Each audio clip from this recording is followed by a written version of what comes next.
दोस्तों, आज मैं एक ऐसे शख्स के बारे में बताने जा रहा हूं जो मिर्ज़ापुर जैसे छोटे शहर से लेके अमेरिका तक का सफ़र उन्होंने तय किया है। उनकी पढ़ाई लिखाई हिंदी मीडियम में ही हुआ है। वो एक साधारण परिवार से हैं और उन्होंने बहुत ही हार्ड वर्क करके, बहुत मेहनत से, बहुत लगन से अपने इस लक्ष्य को, इस मुकाम को पाया है। और ये स्टोरी आपको निसंदेह मोटिवेट करेगा, इंस्पायर करेगा। इसके साथ साथ आपको ये भी बताएगा कि आपके लिए बेहतर करियर क्या हो सकता है, आप अपनी तैयारी किस तरीके से कर सकते हैं, क्या एक बेहतरीन स्ट्रेटजी हो सकती है जो आपको अभी के लिए मददगार साबित होगा। तो आइए हम लोग मिलते हैं एनआरआई मिस्टर अनूप कुमार अवस्थी से, जो अभी अमेरिका में वॉलमार्ट में काम कर रहे हैं। Please welcome Anoop Awasthi sir. नमस्कार सर, मेरा नाम शैलेश है और आज हम लोग nation talk with Shailesh YouTube channel के माध्यम से आपसे जुड़े हुए हैं। हम लोग बेसिकली एक ब्लॉगर हैं और यूथ के लिए काम करते हैं। तो आज हम जानना चाहते हैं कि आपकी जो जर्नी है, जो मिर्ज़ापुर से लेकर अमेरिका तक की जर्नी रही है, वो कैसे आपने पूरी की है अभी तक, उसके बारे में जानना चाहेंगे। तो आप अपने परिचय दीजिएगा और फिर शुरू। नमस्कार शैलेश। तो हमारी जर्नी शुरू हुई एक छोटे से शहर ओबरा, जो आजकल सोनभद्र डिस्ट्रिक्ट में आता है। वहाँ से हमारी प्राथमिक विद्या किंडरगार्टन से लेकर के +2 तक वहाँ पे हमने पूरा किया। उसके बाद बैचलर्स के लिए हम लोग मैं इलाहाबाद यूनिवर्सिटी के लिए माइग्रेट हो गया था। वहाँ पे मैंने इमिग्रेशन कॉलेज से बैचलर्स किया। उसके बाद बैचलर्स करने के बाद उस समय सन 2000 की बात है, लाइक उस समय कंप्यूटर का काफ़ी बहुत ज़्यादा बड़ा युग आ गया था और काफ़ी लोग उधर की ओर जाना चाहते थे। उस वजह से हमने फिर सोचा कि हमारे लिए क्या क्या मतलब माध्यम हो सकते हैं।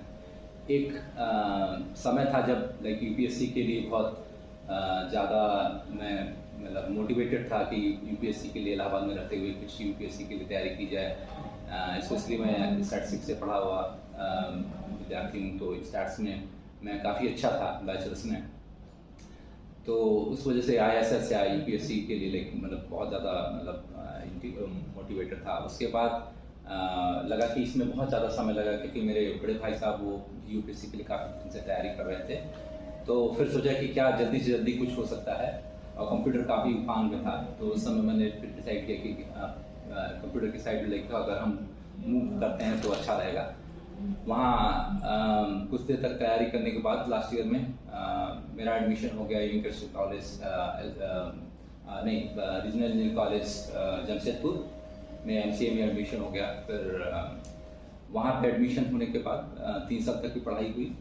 पढ़ाई करने के बाद मैं बैंगलोर शिफ्ट हो गया आफ्टर कैंपस प्लेसमेंट के कुछ सालों बाद मैं अमेरिका की ओर शिफ्ट हो गया for better opportunity, better career. सन 2009 में करीब मैं मूव हो गया और पिछले 15 सालों में मैं अमेरिका हूँ। काफ़ी स्ट्रगल रहा इस पूरे मतलब दौरान, पूरे जर्नी के दौरान काफ़ी स्ट्रगल रहा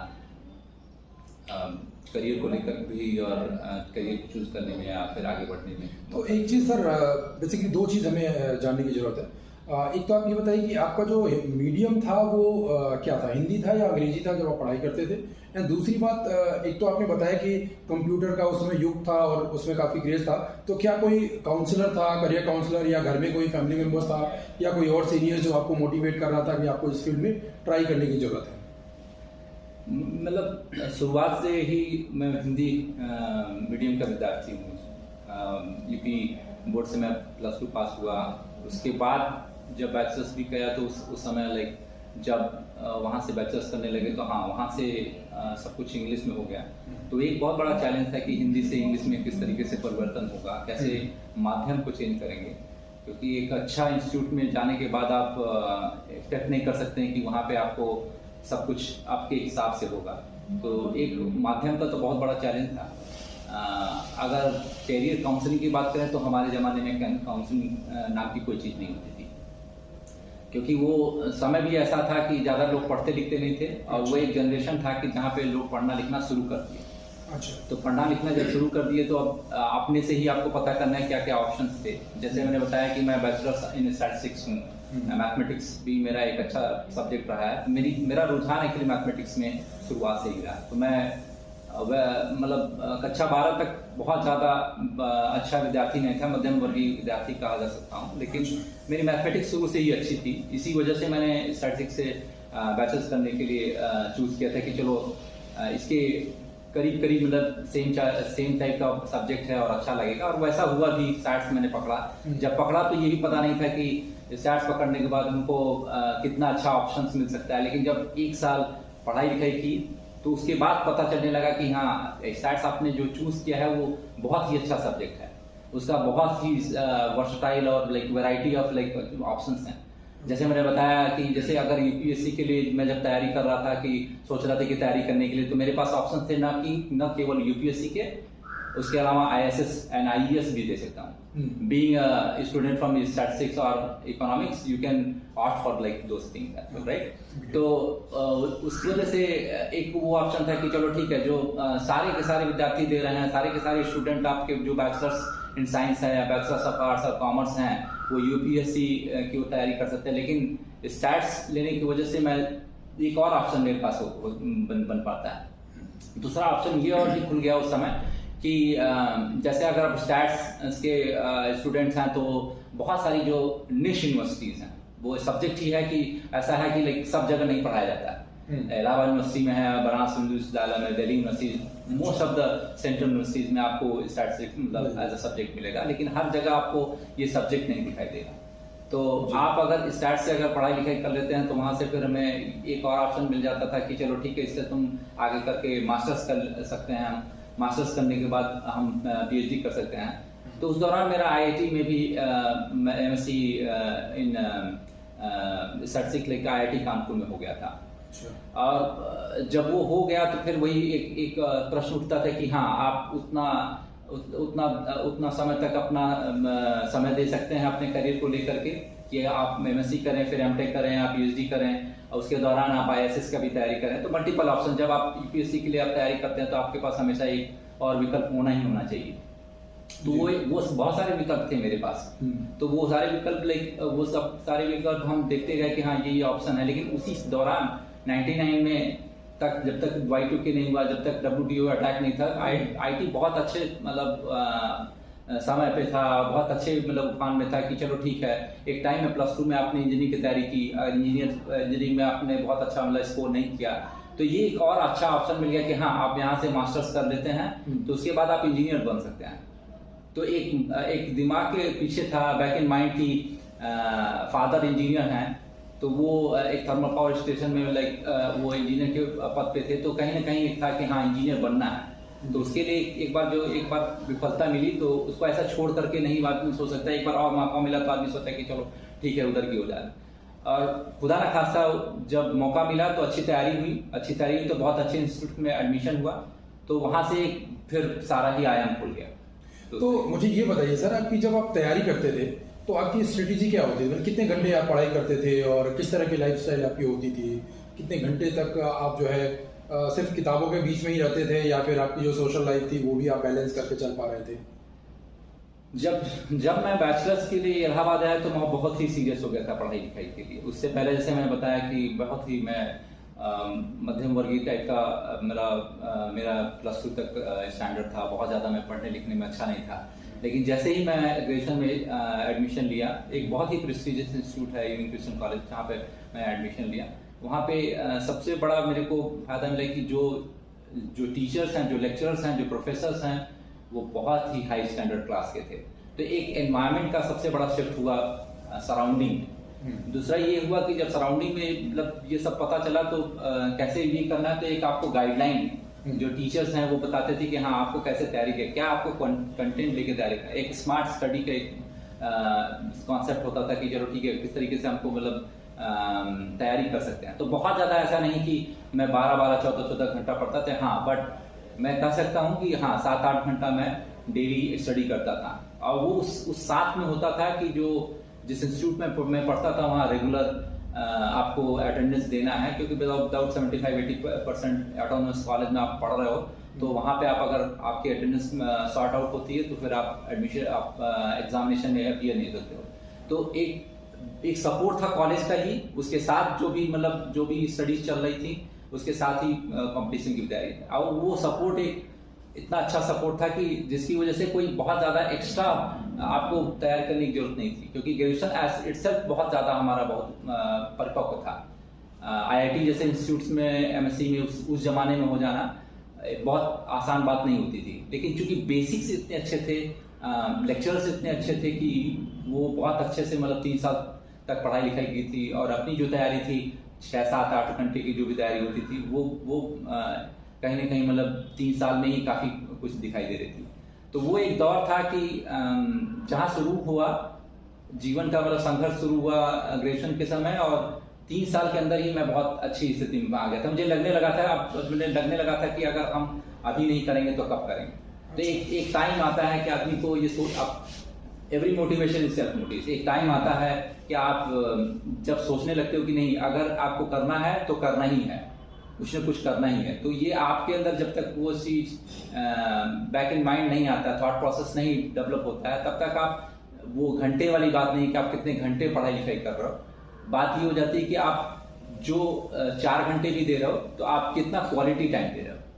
तो मतलब आप माइंड में कुछ पहले से विजुअलाइज करते थे कि आपको यहाँ तक पहुँचना है, अचीव करना है, और उसके लिए फिर आप वो घंटे बाद में डिसाइड करते थे और वो स्ट्रेटजी अपनाते थे। हाँ। चलिए ग्रेट। सर ये बताइए मुझे आप कि जब आप इंडिया से US मूव कर गए तो अपनी पर्सनल लाइफ और प्रोफेशनल लाइफ को बैलेंस कैसे करते हैं? क्योंकि क्या इंडिया वालों के टच में आप रहते हैं, लोगों से बातचीत हो पाती है, फैमिली के साथ आप जो अभी यहाँ पे होंगे, पेरेंट्स शायद यहाँ पे होंगे इंडिया में, तो उनके साथ या फिर आपके जो रिलेटिव्स हैं उनके साथ रिलेशनशिप कैसे मैनेज करते हैं?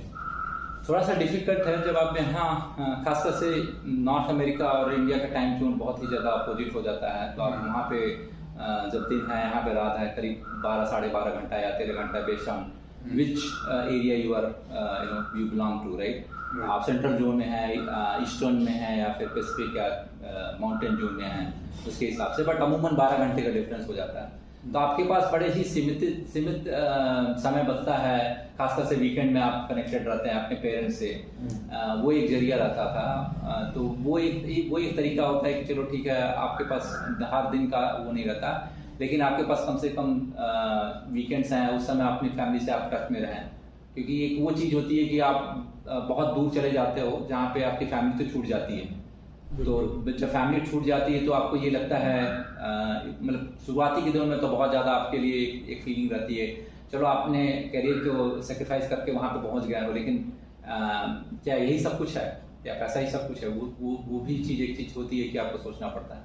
तो उसको अगर आप चाहें, ये हालांकि ये मतलब निश्चित तौर पे यहाँ पे न कि आप अमेरिका में रह रहे हैं या इंडिया में रह रहे हैं, आप मतलब अपने सेम टाइम जोन में, ये अपनी खुद की समझ बूझ की बात होती है कि वो किस तरीके से आपको मैनेज करना है, अपने फैमिली को, अपने प्रोफेशनल लाइफ को, पर्सनल लाइफ को।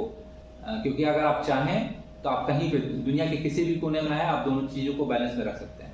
और अगर आप नहीं चाहते, आपकी वो प्रायोरिटी नहीं है, तो वो कभी भी नहीं संभव हो पाती है। तो ये आपकी प्रायोरिटीज पे होती है कि आप किस तरीके से आप मतलब चीज़ों को बैलेंस करके रखते हैं। बिल्कुल सही बात। सर एक चीज़ और है, मुझे लगता है कि हमारे जो यूथ हैं और बाकी लोग जानना चाहेंगे, अपने कॉलेज के टाइम पे और अभी क्या आप कोई स्पोर्ट्स वगैरह चूज के या कुछ खेलते हैं? पहले खेलते थे या अभी कुछ खेलते हैं, या कुछ और आप एथलीट जैसा कोई एक्टिविटीज़?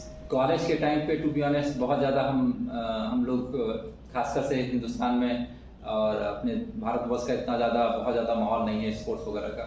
तो बहुत ज़्यादा अपॉर्चुनिटीज भी नहीं मिली कि बहुत सारा कुछ कर सके। हाँ, वो क्रिकेट वगैरह गलियों में खेलना वो सब अलग चीज़ होती है, लेकिन एक प्रोफेशनल तरीके से मतलब एक लेवल पे अपने कॉलेज को रिप्रेजेंट करना, उस तरीके की कोई भी ऐसी चीज़ नहीं थी।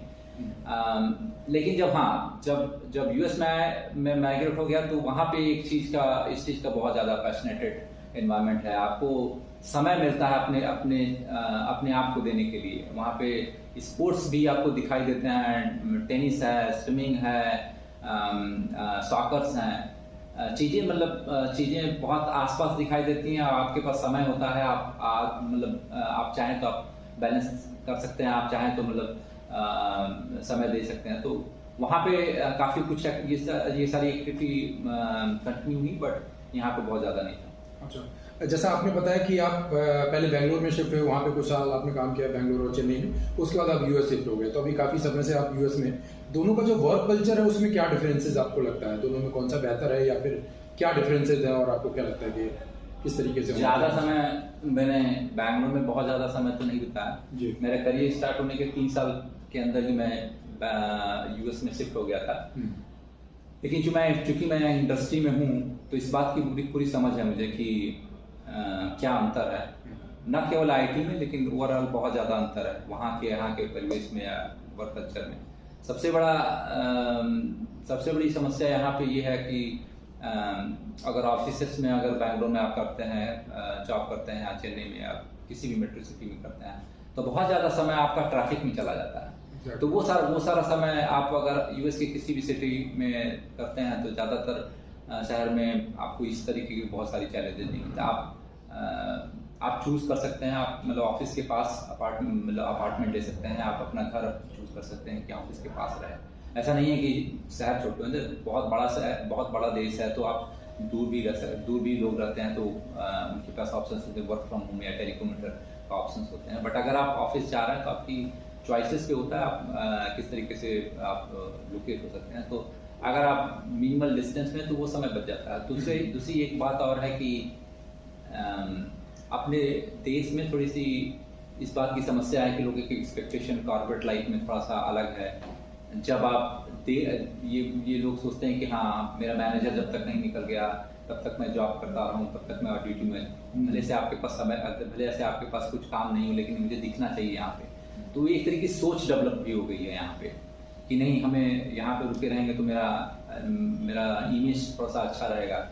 उस तरीके की सोच वहाँ पे नहीं है क्योंकि वहाँ पे ज़्यादातर लाइक अमेरिकन्स जो हैं उनकी वो खुद भी चाहते हैं कि मैं सही समय पे आऊँ।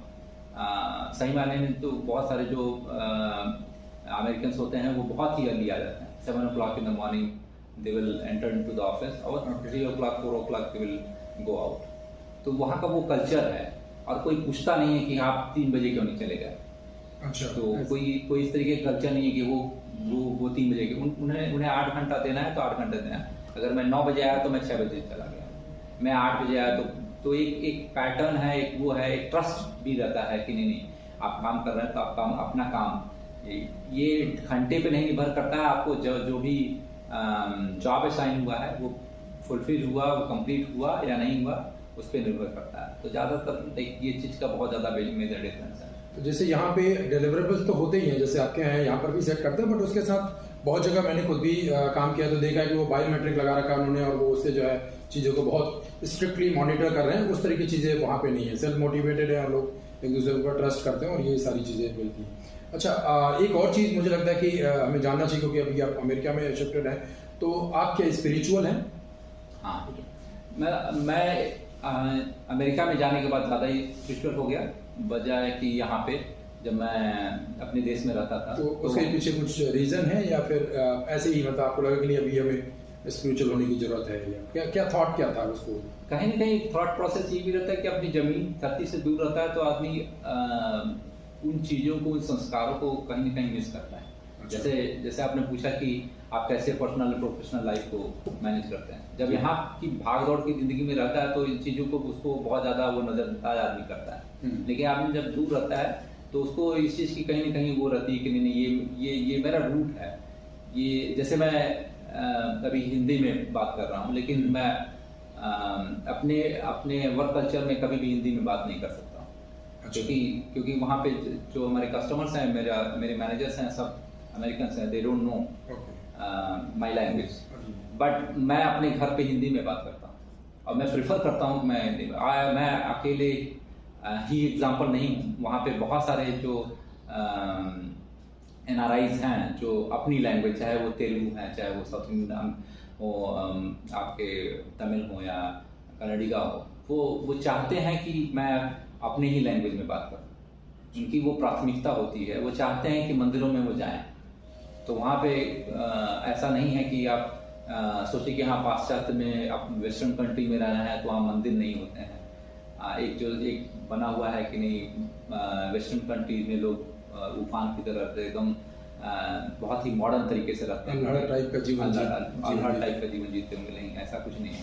अच्छा। वहाँ पे ज़्यादातर लोग बहुत ही सरल जीवन जीते हैं। अच्छा। और अपनी संस्कृति और सभ्यता से ज़्यादातर लोग जुड़े ही रहते हैं। जोड़ना चाहते हैं, प्रयास करते हैं, एटलीस्ट मतलब प्रयास करते हैं कि कुछ भी हो जाए, चाहे वो कम्युनिटी की ओर से कोई भी फेस्टिवल मनाना हो।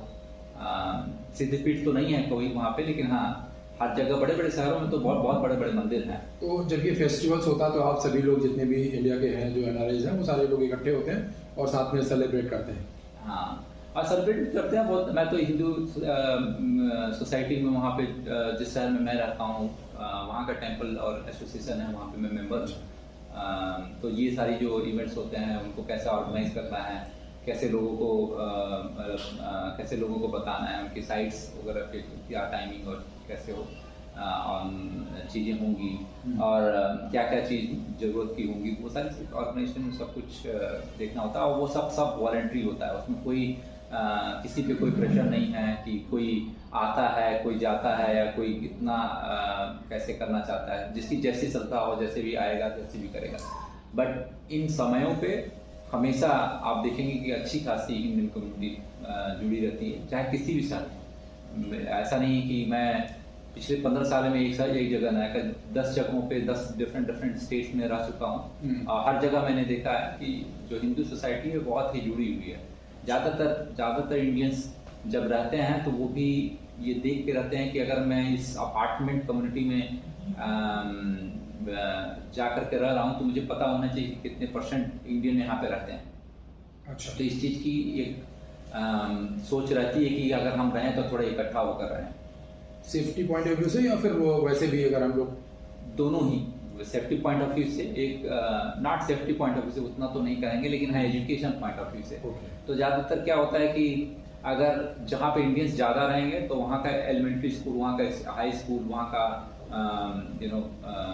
जो भी मिडिल स्कूल वगैरह है, ये सारे स्कूल जो होते हैं वो बेस्ड ऑन द पॉपुलेशन अच्छा परफॉर्म करता है। तो जहाँ इंडियंस रहेंगे वहाँ पे उन स्कूल की रैंकिंग अच्छी होती है। तो स्कूल की बहुत ज़्यादा मतलब प्राथमिकता रहती है कि स्कूल अच्छे होने चाहिए जहाँ पे, क्योंकि हम लोग इतने दूर गए हैं तो हमारे बच्चे कम से कम अच्छा पढ़ें। तो वो सारी चीज़ें रहती हैं, तो उस हिसाब से। अच्छा, इसके अलावा जैसे हमारे बहुत से यूथ हैं हमारे साथ जुड़े हुए हैं और वो इस चैनल को देखेंगे भी, तो बच्चों जो भी हमारे यूथ हैं या जो बच्चे हैं जब वो तैयारी करते हैं तो उनके लिए कुछ आप ट्रिक्स या कुछ उनको आप टिप्स देंगे कि किस तरीके से वो अपनी तैयारी करें या किस तरह से फोकस्ड को मैनेज करें? वो मुझे लगता है बहुत इंपॉर्टेंट है।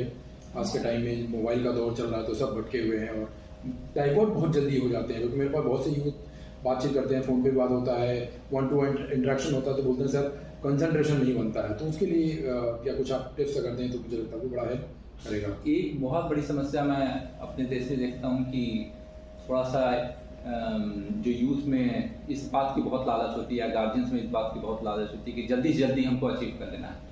जो भी करना है, शायद इंजीनियरिंग या मेडिकल या फिर कुछ और MBA कर लेना है। यही 3 चीज़ें हैं जीवन में। इसके अलावा चौथी चीज़ मतलब दिखाई नहीं देती है। उसके लिए हम चाहे जो भी कर लें, तो ये चीज़ का बहुत ज़्यादा मतलब बहुत ज़्यादा भीड़ भाड़ रहता है, बहुत ज़्यादा चैलेंज है, बहुत ज़्यादा कॉम्पिटिशन। तो इस वजह से कभी भी बच्चे को कभी ये नहीं पूछा जाता कि आप क्या करना चाहते हो। तो ये सबसे बड़ी गार्जियन की जो चैलेंज है वो उसको भटका देती है। क्योंकि आप ये सोचो कि अगर बच्चा क्लास 12 पास कर रहा है तो वो इस माइंडसेट में है ही नहीं, इतना वो परिपक्व है ही नहीं उसका दिमाग कि वो चूज कर पाए कि उसको क्या करना चाहिए। लेकिन हम उसको भर के बोलते हैं कि नहीं तुमको इंजीनियरिंग ही करना है या मेडिकल ही करना है। तो मेरा एडवाइस तो ये रहता है कि जैसे मैंने एक्सप्लोर किया लाइफ में कि जब +2 हुआ उसके बाद इंजीनियरिंग के लिए तैयारी किया, तो इंजीनियरिंग में जब नहीं हुआ तो ऐसा नहीं था कि जीवन खत्म हो गया। उसके बाद बैचलर्स में एडमिशन लिया, अच्छे कॉलेज में एडमिशन लिया, ऐसे सब्जेक्ट्स में को चूज किया जो कि मेरे थॉट प्रोसेस के हिसाब से वो अलाइन था। क्योंकि चूंकि मैथमेटिक्स मेरे को अच्छा लगता था तो मैंने math and stats and physics ये 3 सब्जेक्ट लेकर के एडमिशन लिया। तो मैं बोलना चाहूँगा कि बच्चे को वही करने दें जो उसे अच्छा लगता है। क्योंकि करियर 1 साल का नहीं होता है, 2 साल का नहीं होता है, करियर होता है 30 साल का। तो there is a difference between job and career. यहाँ पे हमारे देश में जो फोकस है वो जॉब पे फोकस है। जो यूथ है वो जॉब के लिए संघर्ष कर रहा है, वो करियर के लिए नहीं संघर्ष कर रहा है। तो करियर जो करने वाली चीज है वो बहुत ज्यादा इम्पोर्टेंट चीज है कि आप जो बच्चे को अच्छा लगे, अगर किसी बच्चे को आर्ट्स में इंटरेस्ट है तो उसको आर्ट्स में क्यों नहीं बोला जाए कि हाँ तुम इसमें ज़्यादा ये करो, तो वो अगर करेगा तो अगर उसमें एक्सेल करेगा उसको बहुत ज़्यादा अच्छी। नहीं तो क्या होता है कि कोई इंजीनियरिंग करने के बाद वो किसी आईटी फर्म में लग जाता है और बहुत कम समय में सेचुरेट हो जाता है, फिर बहुत अच्छा नहीं कर पाता है। तो ये आईटी का भी एक बबल है। आईटी में लोगों को लगता है कि सभी लोग सक्सेसफुल हैं, लेकिन ऐसा नहीं होता है कि सभी लोग सक्सेसफुल हैं आईटी में।